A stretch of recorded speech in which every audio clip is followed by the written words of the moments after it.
أشهد أن لا إله إلا الله أشهد أن محمدا رسول الله۔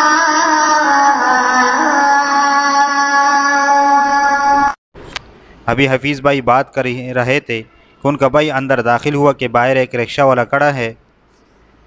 رکشے والا شاید ہمارے محلے ہی کا تھا، جس نے مجھے پہچان لیا تھا کہ میں کون سی گھر کی ہوں۔ اس نے مسجد میں داخل ہوتے ہوئے مجھے دیکھ بھی لیا تھا۔ شاید وہ سیدھا مدرسہ آیا اور بتانے لگا کہ جلوس کی وجہ سے پولیس والے نے مجھے روک لیا تھا۔ میرے رکشے سے اتر کر ایک لڑکی اس مسجد میں داخل ہوئی ہے۔ اس نے مجھے رکشے کا کرایہ بھی نہیں دیا، لہٰذا مجھے کرایہ دلایا جائے۔ حفیظ بھائی نے اپنے بھائی کو کرایہ دینے کو کہا۔ بھائی واپس چلا گیا۔ یہ رکشے والا مسلمان تھا۔ اس نے جا کر میرے گھر والوں کو بتایا کہ آپ کی لڑکی مدینہ مسجد گئی ہے۔ والدین حفیظ بھائی اپنے بھائی کو رخصت کر کے مجھے پن و نصائح کر ہی رہے تھے اور کاغذات کے بارے میں پوچھ رہے تھے کہ ان کا بھائی واپس بھاگتا ہوا اندر آیا۔ کہنے لگا وہ رکشے والا اور کچھ لوگ مدرسے کی طرف آ رہے ہیں۔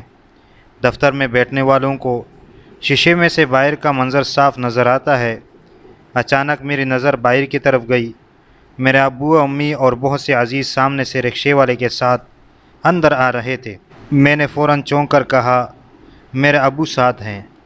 حفیظ بھائی نے کہا عائشہ بہن بالکل فکر نہ کرو، تمہارا بھائی تمہارے ساتھ ہے، اللہ کی مدد ہمارے ساتھ ہے، انشاءاللہ اللہ نے اپنے دین کی حفاظت ضرور کرنی ہے۔ حفیظ بھائی کے بھائی نے میرے چپلے اٹھا کر چھپا دی اور حفیظ بھائی نے ایک سٹور کی طرف مجھے اشارے سے کہا۔ میں سٹور میں اندر چلی گئی۔ حفیظ بھائی نے باہر سے تالا لگا دیا۔ والدین عزیز و اقارب سب ہی دفتر میں گھس آئے۔ کہنے لگے ہماری بچی ادھر آئی ہے، رکشے والے سے پوچھ لو۔ رکشے والے نے کہا ہاں میں نے خود دیکھا کہ وہ اندر آئی، جبھی تو مجھے یہاں سے کرایہ ملا ہے، ورنہ تو آپ کیوں دیتے۔ حفیظ بھائی نے کہا ہاں ضرور آئی تھی اور وہ مسلمان ہو کر گئی ہے۔ اب وہ کدھر گئی کہاں گئی یہ معلوم کرنا میری ذمہ داری نہیں ہے۔ میرے والدین کے ساتھ کچھ مسلمان حضرات بھی آئے تھے۔ جب انہوں نے میرے مسلمان ہونے کا سنا تو وہ سب خاموش ہو گئے۔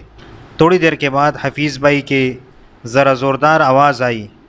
حفیظ بھائی نے کہا میری ڈیوٹی کلمہ پڑھانے کی ہے، اب کدھر گئی یہ میری ڈیوٹی نہیں ہے، آپ جائیں اور اسے ڈھونڈیں۔ میں اسٹور روم میں بیٹھی ہولے ہولے کانپ رہی تھی اور یہ سب سن رہی تھی۔ چادر منہ میں دبا کر اپنے آپ کو کنٹرول کر رہی تھی۔ زمین پہ بیٹی سجدے میں چلی گئی۔